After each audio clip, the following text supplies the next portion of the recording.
Hello. For this video, we will be talking about queuing theory. So what is queuing theory? Queuing theory is the mathematical study of waiting lines. Waiting lines in Tagalog is pila. And why do waiting lines or pila exist? They exist because the current demand is greater than the current capacity to serve. So even if your system has a very big capacity to serve, it is very much possible that a big number of customers suddenly appear and enter your system, and therefore, no matter how big your capacity to serve is, they wouldn't be able to handle everyone, and therefore, naturally, your customers will have to form waiting lines. Queuing theory is a descriptive model, no? as opposed to as opposed to prescriptive.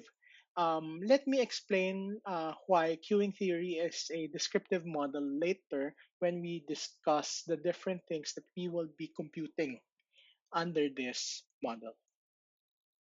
And the ultimate goal of queuing theory is to minimize total cost. Now, the total cost function is essentially composed of two components: the cost of service and the cost of waiting. Before we go on to the discussion of queuing models, let me first discuss to you the different components of a queuing problem. If you remember, there are four components in any mathematical model. First, the parameters. Second, the decision variables. Third, the objective. And fourth, the constraints. For the parameters, we have the following. First, the arrival rate. We, when we normally handle a queuing problem, we need to determine first the arrival rate or the number of customers that will arrive at a particular rate of time. So, for example, let's say a queuing system has an arrival rate of, let's say, 60 customers per hour. So the 60 customers per hour there is the arrival rate. In the same manner, the other parameter is called the service rate, and it is the rate at which your service or your servers can handle your customers. And in the same way with arrival rate, the unit of service rate is the same. No? It's the number of customers per some unit of time. So again, your service rate can be, let's say, 60 customers per hour, and that is the rate at which customers are being served, no, per hour. The other two parameters deal with the costs. No? The first is the cost of server, and second is the cost of waiting. The cost of service usually the salary that is being paid because you need to hire your servers. On the other hand, the cost of waiting is some opportunity cost that you incur because you are letting your customers wait in line. And finally, under parameters, we also need to know the probability distribution or density functions of your arrival and service rate. And for this, I will be discussing several probability density functions later. As for the decision variables, we generally have two kinds of decision variables. First, the more obvious one is the number of servers. We need to know how many servers we need to employ. Second, we also need to decide on the kind of queue. And there are generally two kinds of queues. One is called the snake type, and the other one is called individual lines. Now, what is the difference between the snake type and individual lines? Let me draw some illustration. Let's say these are cashiers. Okay? In a snake type, so let me box the cashiers. In a snake type queuing system, what will happen is you have your customers here, and the line they form is a single line. This is the line that you actually see usually in a bank, no? Having multiple tellers here, and each teller serving one customer. But if you look at the line, be it a virtual line or a physical line, the customers are just forming a single line. And that this is what we call a snake type line. On the other hand, if your queue has individual lines, then if if you have two cashiers or two servers in this case, so let me put it here, okay? Then if you decide to have individual lines for each of your server, then your customer line will look like this.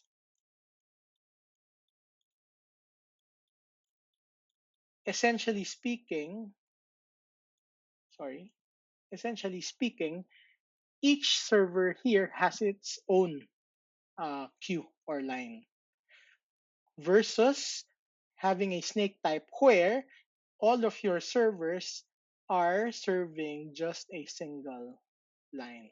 Okay? Just a single line.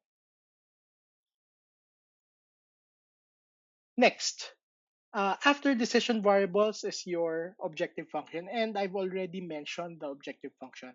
Essentially, the objective is to minimize the total cost, no? Which is the cost of service plus the cost of waiting. And finally, some viable constraints for the model are, for example, queue capacity, or for example, the capacity of your serving table. No? So, for example, if you're handling a McDonald's, obviously there is a capacity for the number of servers that you can put, or for the number of cashiers you can put. No? Or you can also determine the size of the waiting area and determine the number of customers that you will allow to be within your waiting area. Okay? Now, everything that we will be talking about in this particular module will pertain to a queuing system. And we need to understand what are the components of a queuing system. This illustration will show you the basic components of a queuing system. And the queuing system is inside this dotted rectangle. As you can see, a queuing system is composed of first your queue or your pila, and secondly your service mechanism. I think the queue is easy to understand. That's essentially where your customers will be lining up, and your service mechanism is also easy to understand because this is your mechanism is composed of all your servers serving a particular waiting line. Okay. Now, there is one external element that will affect our queuing system. And in this case, it is called the input source. What is the input source? The input source essentially is the source of all your customers. And as you can see in the illustration, from your input source, customers will enter your queue. Okay? And after going through your queuing system, this or these customers will eventually become served customers. Now, let me discuss the different elements of this basic queuing system structure. Let's talk about the input source, or what we usually call the calling population. The input source is the source of customers for the queuing system. Its size can be finite or infinite. And if you can assume that the size of the input source or calling population is infinite, it it's better to assume that it's infinite.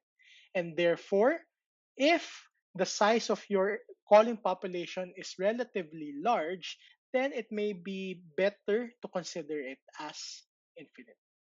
Okay, I will explain in much detail why it's easier for us to model a queuing system where your input source is infinite. Next, the arrival pattern, or the way your customers enter the system follows a Poisson distribution with mean lambda. Okay, And because your arrival of customers in the queuing system is postponed, therefore, it is also said that the inter arrival time, or the time between two arrivals, is exponential with parameter lambda. Okay? Now, there are unusual behaviors that we will be discussing as well, no, in terms of your customers entering the system. One unusual behavior is balking, the second one is reneging, and the third one is jockeying. For our purpose, we will only be discussing the first two, balking and reneging, which are the two more common unusual behaviors seen, no, coming from your input source. What is balking? Balking is the act of a customer not entering your queuing system because he or she saw that your system or your line is full. No, so for example, imagine we are in a face-to-face class,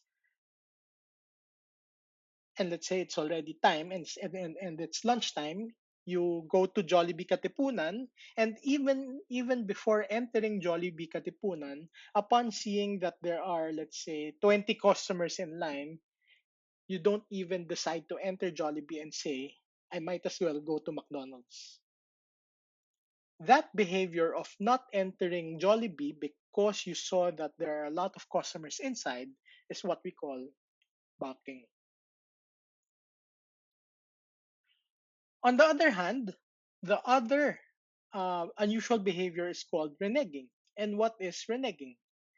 Reneging is the act of entering the queuing system, staying in line, but eventually getting impatient and therefore leaving the system. So imagine the same situation. You went to Jollibee, no?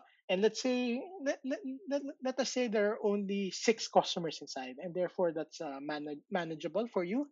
So you enter. But even if there are only six customers in line, let us say that there is only one cashier handling the customers right now. And I don't know why, but let's say the customers in front of you are taking their time in ordering, such that you get impatient because you've been waiting in the line for, let's say, 30 minutes already, and because you got impatient, you left Jollibee. That is reneging. Finally, jockeying is the act of transferring from one queue to another because you see that the other queue is moving faster.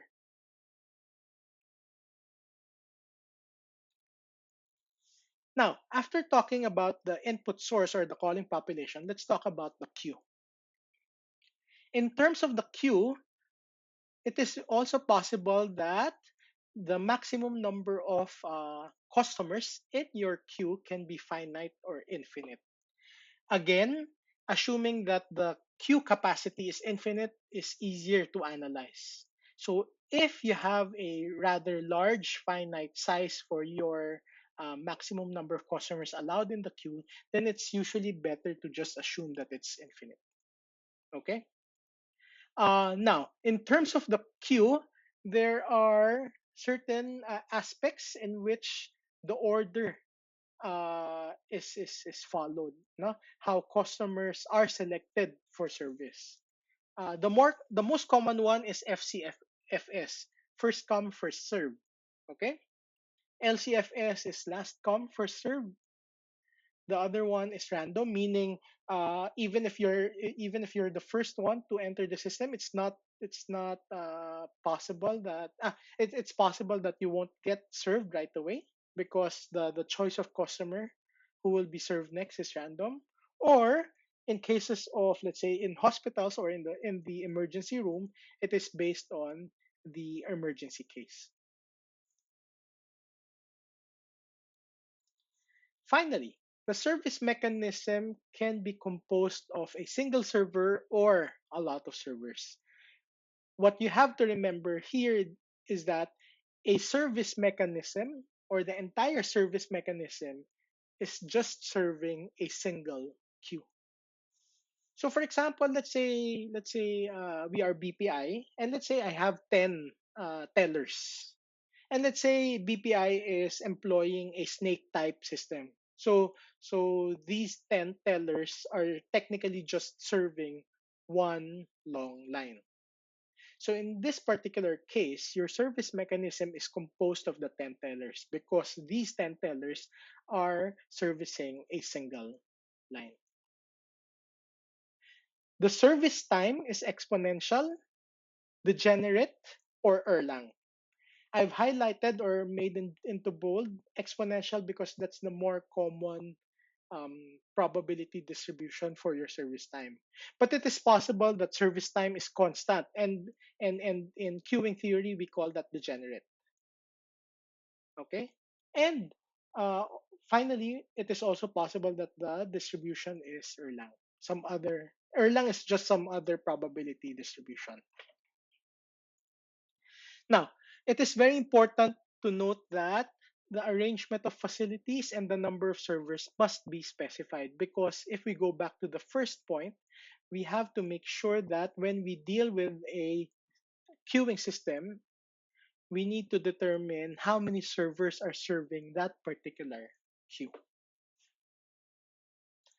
Now, what I'd like to do is I'd like to draw some quick example here, especially for the service mechanism, and let me do it in two cases. So let's say I have two cases wherein I have two servers. Okay, on the left is a snake type line. Okay, on the right we have our usually the fast food type of line. No, so for one server or one cashier you have one line. In this particular case, we are dealing with one queuing system. Why? Because the queuing system is determined by the line. In this case, we have one queue, one line, and therefore, no matter how many servers are serving that particular line, that is our queuing system. On the other hand, in this example, in this case, we actually have two queuing systems. The first queuing system is this, no? And the other queuing system is this. Mainly because there are two separate queuing lines that exist in your store.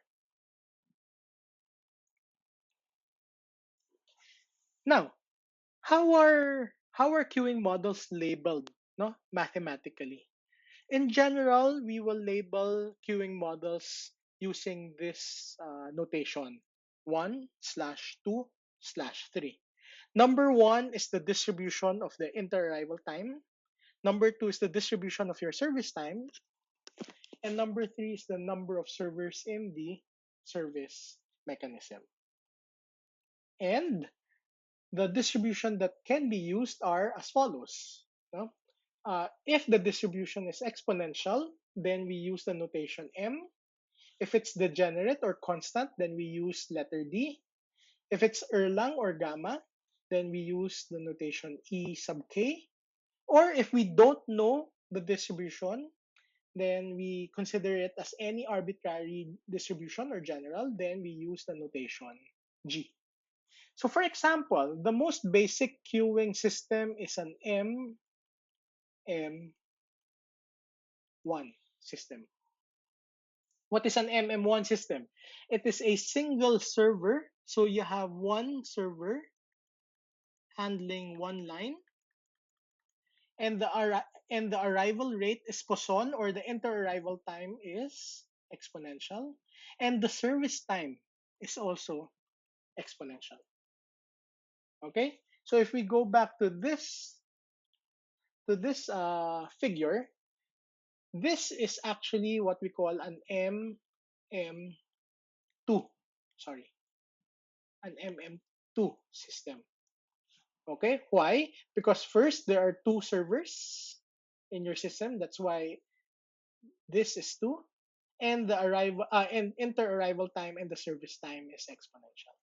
On the other hand, for this particular case, we have two MM1 systems. No? So two systems that are individually MM1.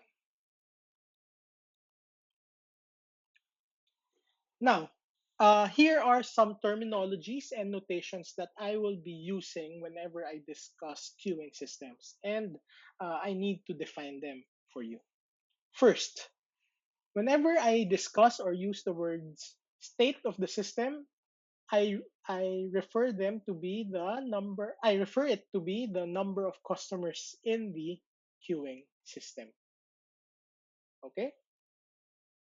So, for example, let's say let's say you have two servers here and you have two customers there, and let's say there are two persons in line. Now, for this particular instance, the state of the system is 4 because there are four customers in your system. And in this particular case, your queue length is 2 because there are two customers in your queue. And again, for this particular case, S is equal to 2 because S is the number of servers in the service mechanism.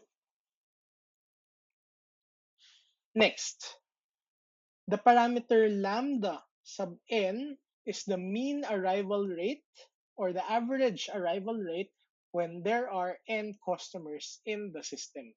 Or when it's the arrival rate when the state is equal to n. Okay? On the other hand, mu sub n is the mean service rate for the overall service mechanism. Okay? When there are n customers in the system. Now, if your lambda sub n, so if your lambda sub n is constant, meaning it doesn't change no matter what the value of n is, then we will just call it lambda. So lambda is the mean arrival rate when lambda sub n is constant for all n. On the other hand, mu is the constant mean service rate of an individual server. So what do we mean by this? Let's say I have a queuing system with three customers. And let's say mu is 5 per hour, meaning every server can handle 5 customers per hour. Now, for this particular example, the individual service rate or mu is 5. But what is mu sub 1? Remember, mu sub n is the mean service rate for the overall system when there are n customers in the system. And if we're trying to look for mu sub 1, then we are trying to get the overall service rate of the service mechanism when there is one customer. And because there is only one customer in the system, then there is only one busy server. Therefore, the overall service rate of the service mechanism when there is a single customer is just 5. On the other hand, if we want to get mu sub 2, then that means there are two customers in the system, and therefore you have two busy servers. And because you have two busy servers, mu sub 2 is 10. Continuing, what is mu sub 3? Mu sub 3 is 15 because there are three busy servers. So in that case, what is mu sub 4? If you have four customers in the system, then you have three customers in being served and one customer in line. And therefore, technically speaking, mu sub 4 is still 15. In fact, mu sub 4, mu sub 5, and so on and so forth is equal to 15. And that is why mu sub n is equal to S mu when the number of customers is greater than the number of servers already. Because if the number of customers is greater than the number of servers, then the number of busy servers remain the same and the excess will just wait in line. Next, if lambda is your mean arrival rate, and let's say lambda is, for example, 30 customers per hour. If we get the reciprocal of lambda, then the reciprocal is the expected inter-arrival time. Meaning, if lambda is 30 per hour, then 1 over lambda, which is equal to 1 over 30. So the unit of this is 1 over 30 hours per customer. And if we convert this to minutes, this is actually 2 minutes per customer. Okay? So, in relation to having an arrival rate of 30 per hour, the reciprocal, in this case 2 minutes per customer, gives us the expected or the average inter-arrival time. Meaning, if you expect to have 30 customers in an hour, therefore, on the average, you will expect another customer every 2 minutes. In the same manner, if your mu is the mean service rate, for example, mu is 5 customers per hour, then 1 over 5, no? So if mu is 5 per hour, then 1 over mu, which is equal to, 1 over 5 hours per customer, so that is 12 minutes per customer. This figure tells us the expected service time. Why? Because if your server can handle 5 customers per hour, then on the average, that means each customer is being served for 12 minutes. Finally, I will use the notation rho. No? Rho, which is equal to lambda over mu, is said to be the utilization factor. Why is this the utilization factor? Because rho is the ratio of your arrival rate over your maximum service capacity. So, for example, if your arrival is, let's say, 30, and let's say your servers have a service rate of, let's say, 10, but you have 6 servers, then your maximum capacity to serve is 60, no? So 6 times 10, no? If all servers are busy, then your service rate becomes 60. Because your arrival rate is 30 and your maximum service rate is 60, then your rho, which is lambda over S mu, is equal to 30 over 6 times 10 is equal to 1 half. So what does that mean? That means on the average, no, uh, the rate at which your system is being utilized is 1 half because customers are entering 30 per hour and your service is 60 per hour. Now, this for rho, it is one big assumption that for queuing systems, your rho is less than 1. Okay? Why? Because if rho is greater than 1, then that means your lambda is greater than your S mu. And if this is the case, then what will happen?